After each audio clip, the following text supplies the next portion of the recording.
Ladies and gentlemen, we're keeping you from lunch, but we have a topic that I think should chill all of us. There's a lot of talk about nuclear escalation.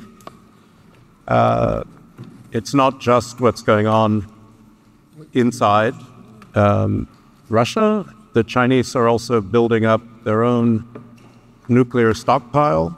They were at 300 for many, many years, but now they're building up again. North Korea seems unrestrained by anyone. The Americans and Russians are developing new kinds of weapons. There's no nuclear arms discussions going on, really. There's been an extension of one agreement only, but only for a short time.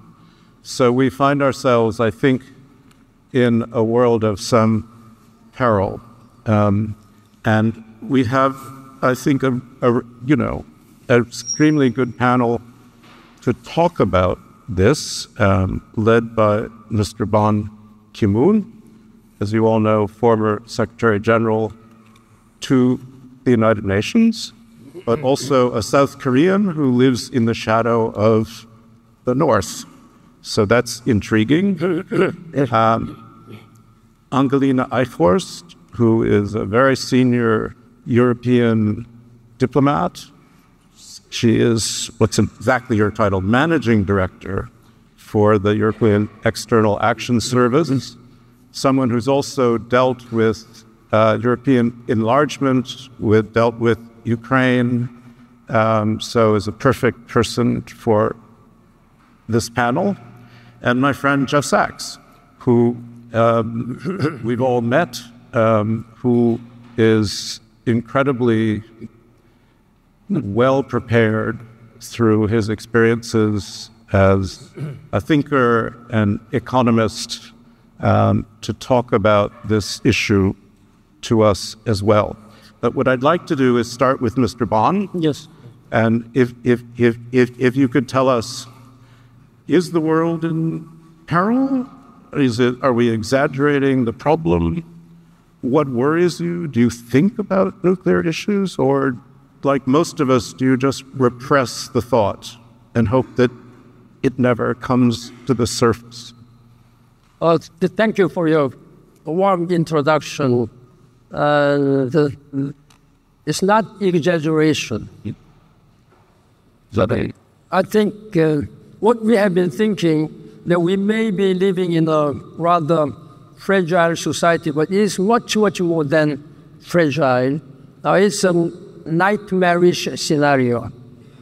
The Russian government, one of the P5, one of the largest nuclear power state, President Putin has announced that after he had said that the nuclear weapon will be on a special alert, now he said that he's not bluffing. He's not bluffing, that he may use nuclear weapons for all those neighboring European countries if they intervene in the Ukrainian situation. I think this has become much, much more a serious issue.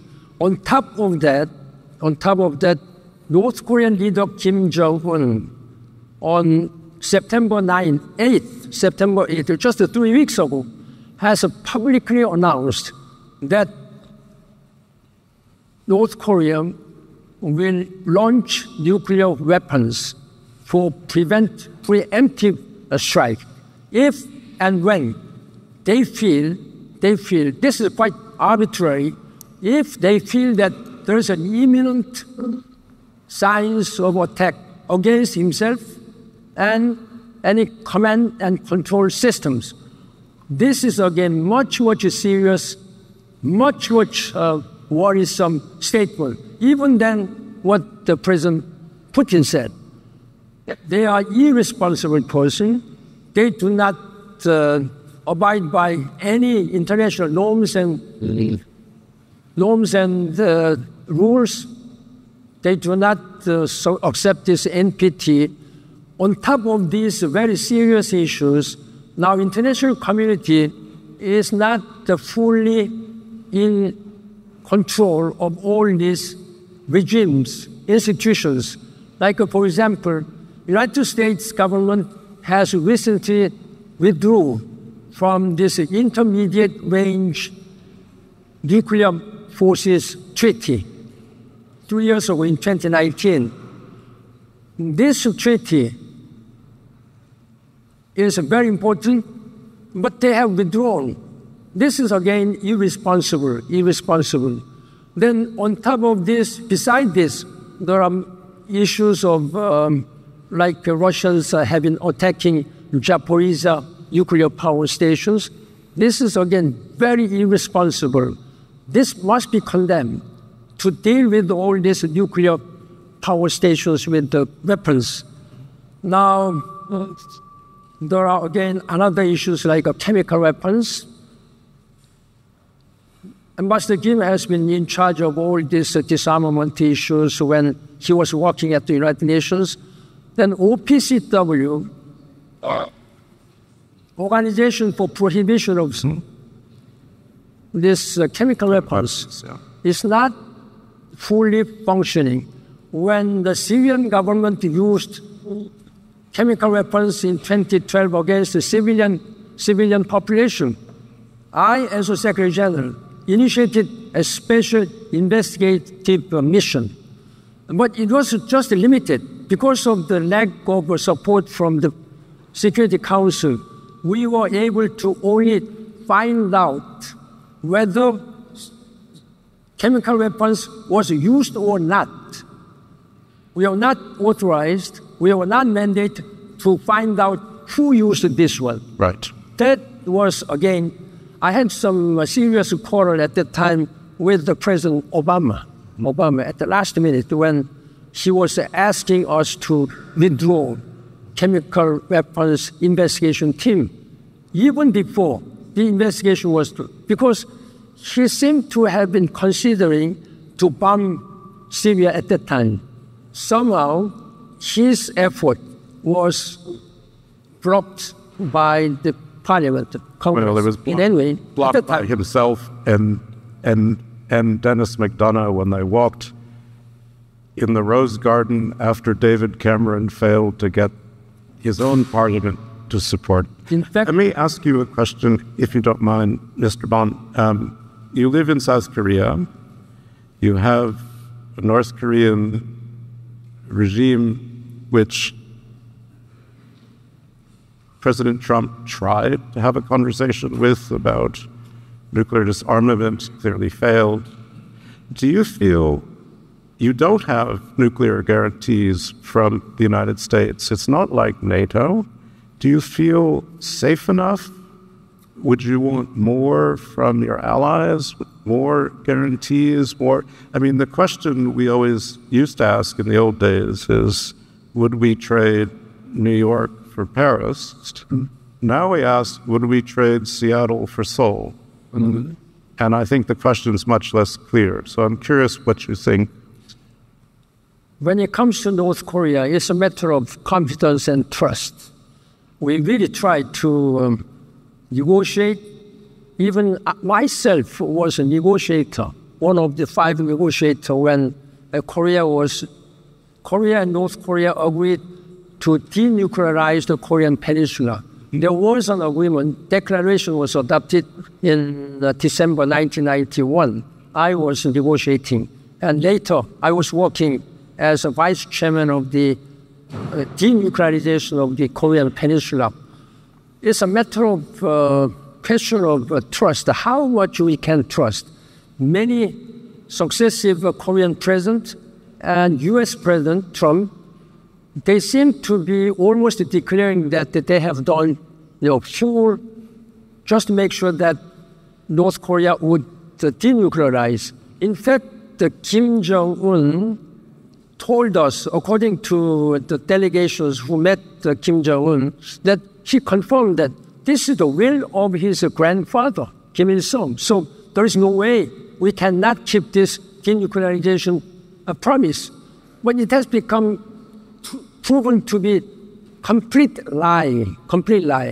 The former president, he went to North Korea and got all this promise. He said that he got promise and signed, but now Kim Jong-un on September 8th announced in his own mouth that whether and even though they may be under sanction of international community for 100 years, they will never give up nuclear weapons. No. And the most worrisome is the very arbitrary position that whenever they feel that there is some imminent danger against him and the command systems, then they will use preemptive strike.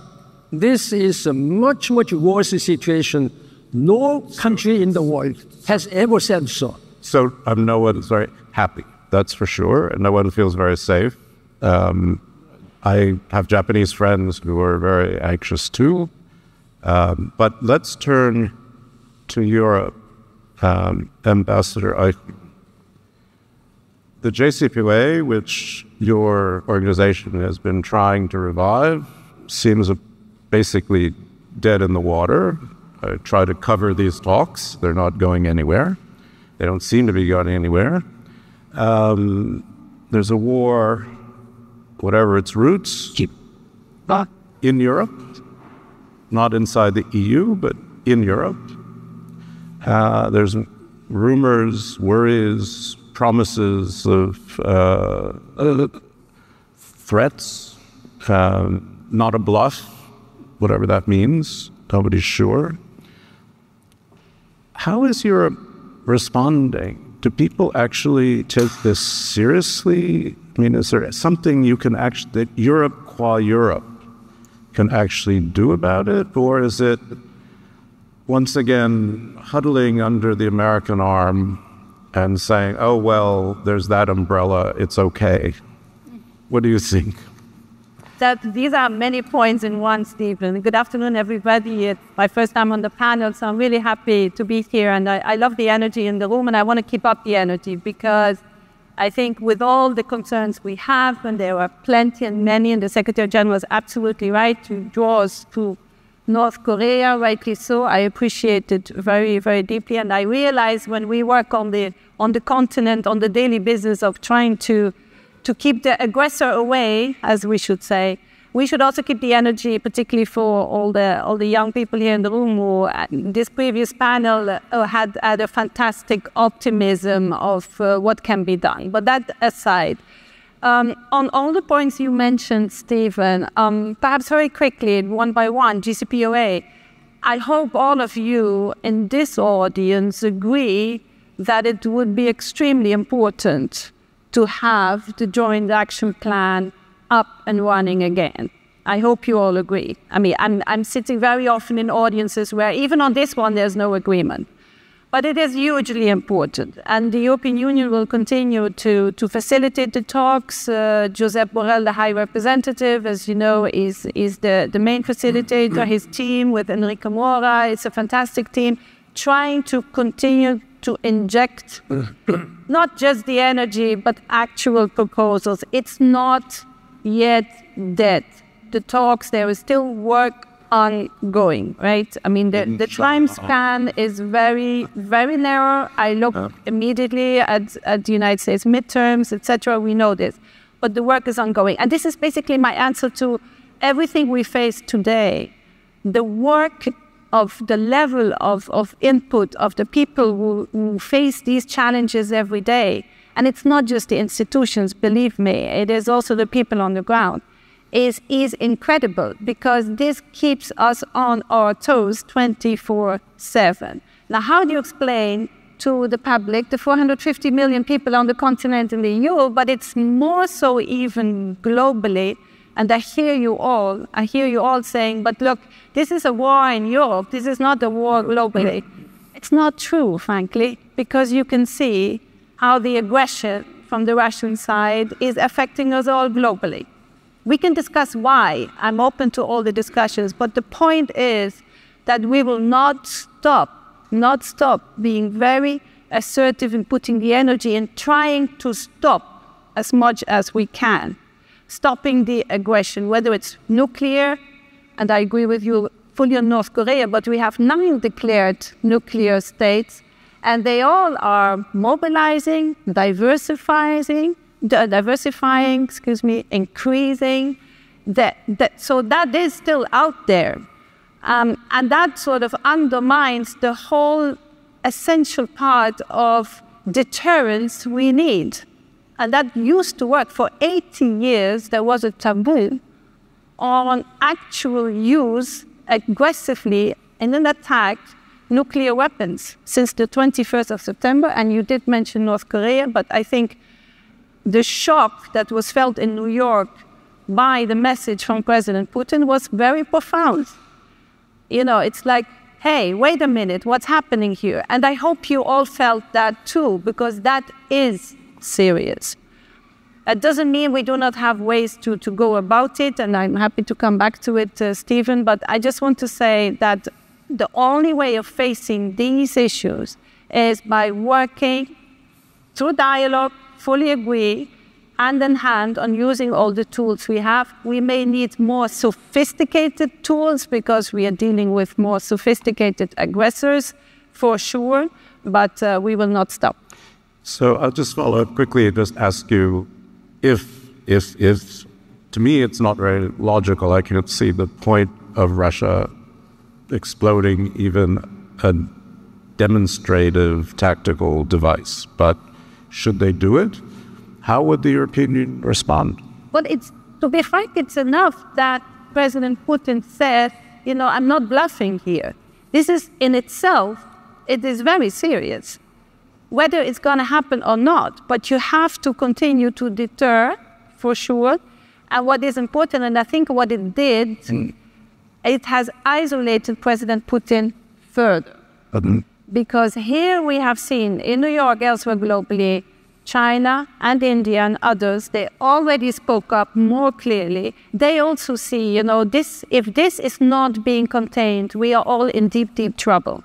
So what I do see is actually there was much more work and conversations going on than at the beginning of the war with China and India and others who are equally concerned about a possible use of nuclear weapons. Okay, thank you. Jeff, are we sleepwalking into nuclear conflict, or are we exaggerating the threat? What do you think? There's no doubt we are at the brink of a nuclear war. Again, and not for the first time. 60 years ago, this month, or in October, we were at the hair's breadth of nuclear conflict. And the United States was ready for a nuclear war. And in fact, had Kennedy's advisors prevailed on Kennedy to launch an attack against Cuba in the Cuban Missile Crisis, as all of his advisors said, we would have had a full nuclear war. And we're playing with this fire right now. Putin is not bluffing. And Zelensky is completely wrong to say we're going to militarily defeat Russia and push them out of Crimea. Because if that happens, there will be a nuclear war before that ends. And we should tell him that. But we don't speak the truth either in the international scene. The Ukrainians are reckless in their rhetoric. Okay, they're fighting an aggressor, but we cannot have a nuclear war over this issue. And we have no plans to avoid one right now. From Russia's point of view, this is a core security challenge. And Crimea means a lot to Russia, more than we perhaps understand. And so this loose talk is absolutely reckless and provocative. And the Ukrainian leadership says, well, there may be a nuclear war. That's reckless talk too. It's all over the place right now. Even Israel, which by the way is the 10th nuclear power, just they don't say it, but come on. We have 10 nuclear powers. The Prime Minister of Israel stood in the podium and threatened Iran with war last week. I was sitting right in front of him in the General Assembly. That's also reckless. So we have a lot of reckless talk all over the place. Nothing's under control right now, nothing. And since everything is lies and messaging and sound bites, it's even worse than usual because everybody's pandering for a news cycle. No one is being sensible and reasonable behind the scenes even. There is no behind the scenes. There's only the pandering of the news cycle. But this is what, sorry.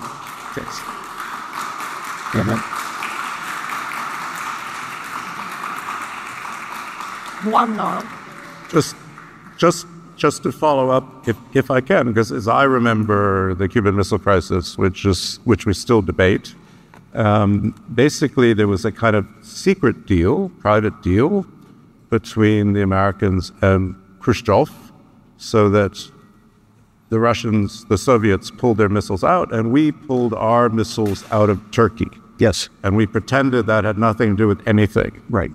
Do you see is there a potential for this kind of conversation in the current conflict? Or, as you say, do you think people are just talking past one another? I mean, is there serious diplomacy? I don't know. Yes. I mean, going on. Yeah. The best book written on this topic was written a couple of years ago called Gambling with Armageddon by the historian Martin Sherwin. I recommend everybody read it. It's brilliant. He passed away the following year. He had spent his whole life on nuclear diplomacy. And this is absolutely the most remarkable hour-by-hour account of what happened in the Cuban Missile Crisis. The Cuban Missile Crisis was ended by compromise. Unfortunately, and I love President Kennedy and wrote a book about him about the year following the Cuban Missile Crisis in his pursuit of the Partial Nuclear Test Ban Treaty. But Kennedy did one thing which damaged the follow-up. He kept secret the fact that the crisis was ended by diplomacy. It was not ended by a showdown. But in the public imagination, it was ended by a showdown that Kennedy won and that Khrushchev lost. And this is untrue, and it was compromise that saved the world. You want to save the world right now? It's easy. Biden picks up the phone and calls Putin and says, we're not expanding NATO to Ukraine. That saves the world. That is what this war is about and has been about for 30 years. And what we're told is lies. And if Biden wants to stop this, he can stop this. But they don't want to stop it because it has been a project of the U.S. government to expand NATO since 1992, and a project of American neoconservatives to absolutely expand American power everywhere in the world since 2002. And so we're in a crisis because we have nuclear superpowers confronting each other over core security issues and not telling the truth about it. NATO has no business being in the Black Sea, in Crimea, in Georgia. It's reckless, and the Europeans know it, but they won't say it, because European leaders have told me this for years, how much they disagreed with George W. Bush Jr. in 2008 in Bucharest when he pushed NATO enlargement. They knew it was reckless.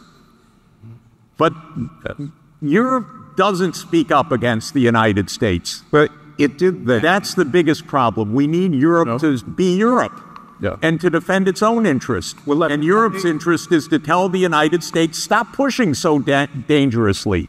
This would make a huge difference and help Europe enormously. Let me follow up with Angelina, if I may, because there's a lot of talk from Macron and others about how the United States is no longer a reliable partner that American politics is too polarized, that American foreign policy is no longer consistent, that since the Trump administration goes up and down, and yes to JCPOA, no to JCPOA, Macron would argue in the face of China, Europe needs its own positioning, but it also needs its own defense. It needs to have, as Borrell, your boss, says, the language of power. Well, the language of power is one thing. Power is another thing. It's not language, which I think he knows. I hope he knows. Sometimes I wonder if Europe knows that language isn't power.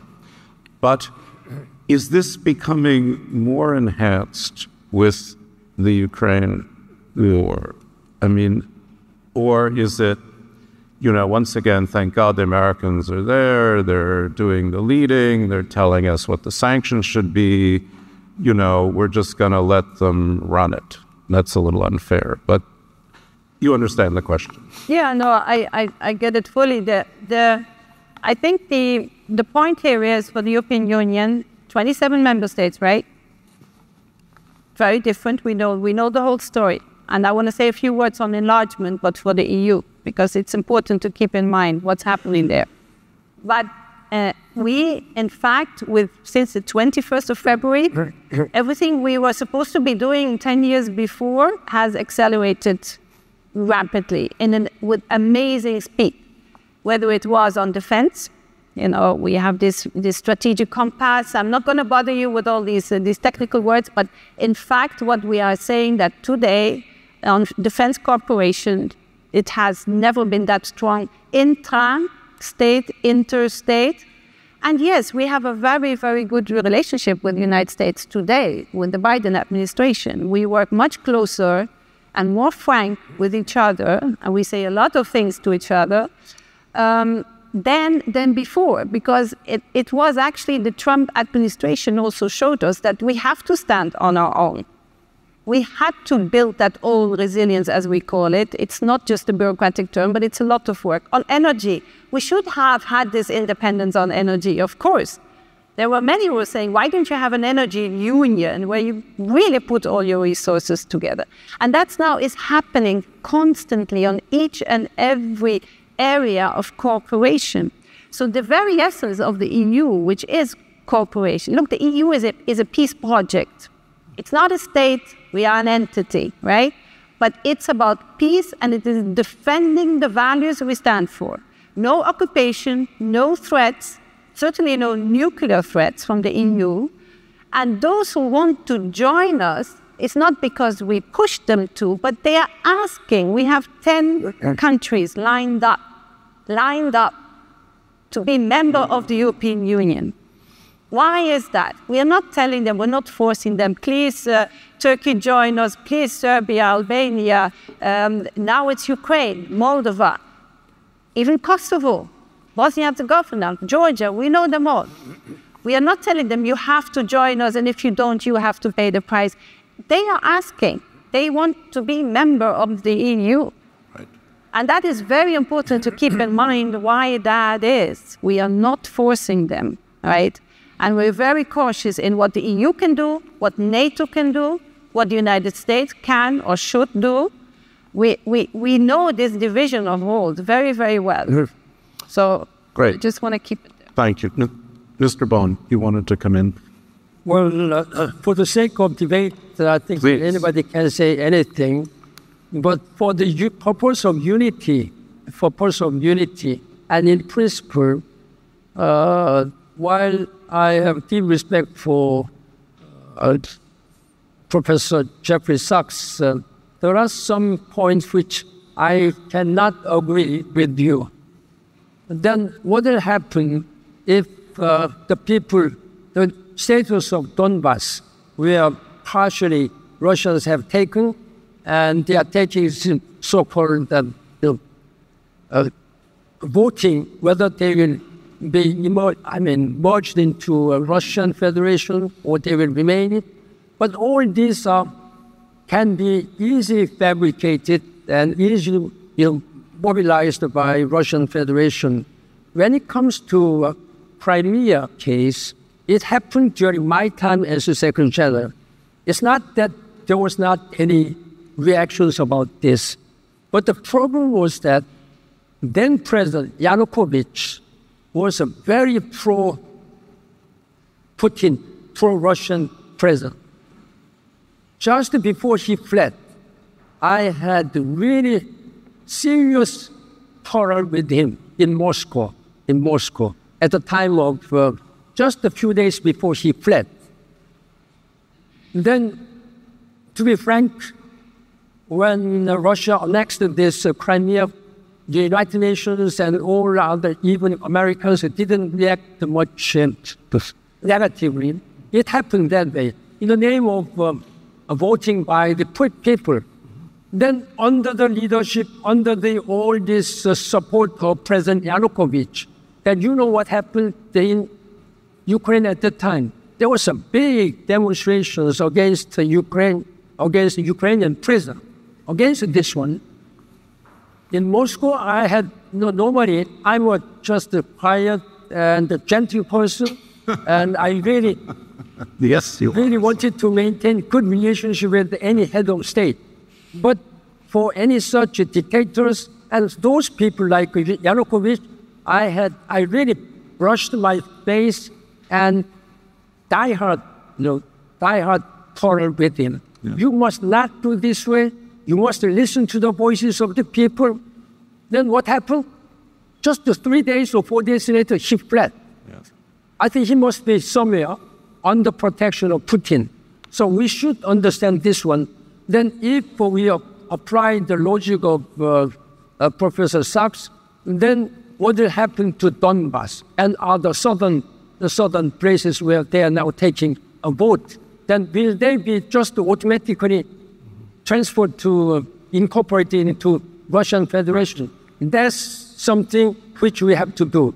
About the relationship between European Union and America, I know that during the time of President Trump, he was really forcing the European Union. It was almost divisive. So I was really very worried, concerned about the way President Trump was forcing European Union. Their partners, their allies.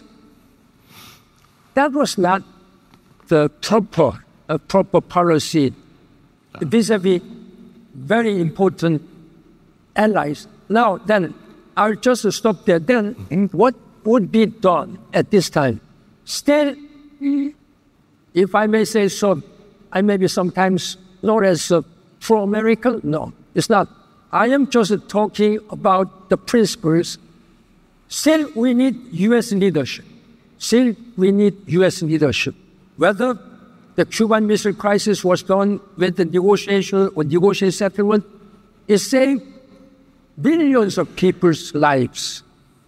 In that regard, we have to highly applaud Kennedy's leadership. That's why Kennedy is still respected and admired for his leadership. At this time, the unity between solidarity and unity between European Union and United States should be further strengthened without any signs of division. Good. Otherwise, you will be used by Russia or any other. Well, these are interesting histories. I was in the Maidan. I was there when Yanukovych fled. I sometimes think had he stayed at home, none of this would have been necessary. But that's an interesting conversation. Oh, I'm sorry, sir. We're coming to a close. Since we are time now, I want to give Jeff a chance. My suggestion at this time, let us revive the Nuclear Security Summit meeting, which was initiated by President Obama in 2010. Unfortunately, this Nuclear Security Summit ended in 2016 when President Obama was also leaving just a couple of months later. It happened first in 2010 in Washington, second in Seoul, Korea, third in Netherlands. That was the last, but President Obama really wanted to do one more summit meeting. 58 state, whether they are nuclear power state or not, some possible and very strong and reasonably strong and responsible member state of the United Nations. 58 member states participated in 4 times. I think this is time for United States President Biden to reconvene Nuclear Security Summit, because never in the past have we seen this kind of very die-hard, serious situation over this nuclear weapons might be used. That's my suggestion. Okay, thank you. A good one. We have 2 minutes and 35 seconds left. Jeff, do you want to respond to the Secretary General? Yeah. Of course, we've not discussed these issues in detail, but I was also in the Maidan, and my very strong impression was that the United States contributed to the overthrow of Yanukovych. Of course, there was popular movement, but there was also a U.S. role that was very direct. And that was one of the reasons why so much happened afterwards. There was a lot of violence on the Ukrainian side. There was a lot of U.S. role. Some of it was captured online and released by Russian security. Victoria Nuland speaking so pleasantly about Europe, by the way, but also Victoria Nuland, who is one of our neoconservatives and married to one of our leading neoconservatives in the United States, is the Undersecretary of State of the United States today under the Biden administration, the one that contributed to the overthrow of Yanukovych in 2014. The Russians see that as a coup and as a pretext for the actions that they took subsequently. I think there's truth to that. Not all the truth, but some. So there are perspectives on both sides. But this has never been explained because nothing of U.S. foreign policy is ever publicly explained. That's the first rule. Everything needs to be deciphered. You have to be on the inside to see with your own eyes, as I happen to be in the Maidan by a weird quirk of fate. Otherwise, you don't see it. We depend on the New York Times to tell us these things. And sometimes it does and sometimes it doesn't. But the story is much more complicated from my point of view. Similarly, I would say that the JCPOA was killed by the United States. Let's be clear. Trump walked out of it, and the Iranians are right. What is this? We negotiate, then you continue the sanctions, then you make more demands, and then all the complaints are about Iran. What about the United States? It's unbelievable. And why did the North Korean negotiations fail? My impression is 2 words. John Bolton. I may be wrong, but the United States never followed through on what it promised. Maybe 4 words. John Bolton, Bill Clinton. Because there were specific promises made to North Korea, none of them fulfilled. That's a little simplistic, but there's 2 sides to these issues. And our problem is we pretend that there's one side to them. So if we get people together negotiating, and if we make foreign policy transparent, not a hidden game, I think we will make the world a lot safer. That's my Great. I think that's a very good place to end this panel. I want to thank Mr. Bond, Ambassador Eichler, Professor Sachs, and you for your patience. And now you can have lunch. Thank you. Thanks, Snap. 朋友都知道我是很挑剔的，防晒乳我选 KS 皇家呵护抗光清爽高防晒凝露，因为它有媲美蓝光神盾的抓藻植萃，保护我在阳光下延缓肌肤老化，维持青春弹力，可以防御工作环境里的3C 商品，各种光源对肌肤的伤害，擦起来清爽不黏腻。我特别喜欢它做到海洋友善。365天，天天抗光抗老化，是我的保养日常。你呢？呵护您，呵护全家人，专属你的 KS Royal Care 抗光清爽高防晒凝露。